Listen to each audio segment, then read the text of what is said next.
Hello, welcome back to the channel. Today, we're diving right into how you can leverage Airtable for Agile project management. Firstly, let's lay the groundwork by setting up a base. This is the foundation of any project in Airtable. Now click on the Add a Base button and choose the Start from Scratch option. We're doing this because it allows us to customize the base to our project's specific needs. Now that we've done that, let's create the main table for our project. Click on the Add a Table option. This table will serve as the central hub for all our project details. It's vital because it allows us to track, organize, and analyze our project data in one place.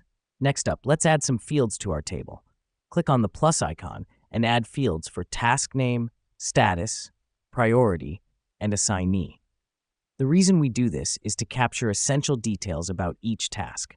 This makes it easier to manage the tasks and keep track of their progress. Next, let's set up a Kanban view.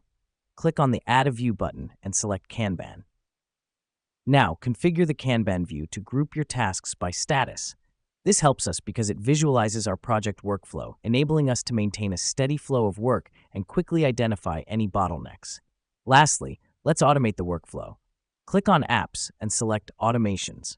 Here, you can set up triggers and actions to automate repetitive tasks. For example, you could set up an automation to move a task to done once all subtasks are complete. Let me explain why this matters.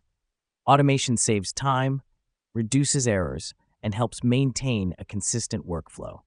And there you have it. That's a quick guide on how to use Airtable for Agile project management. Remember, the key to effective project management is staying organized and maintaining a steady flow of work. Thanks for watching, and see you in the next tutorial.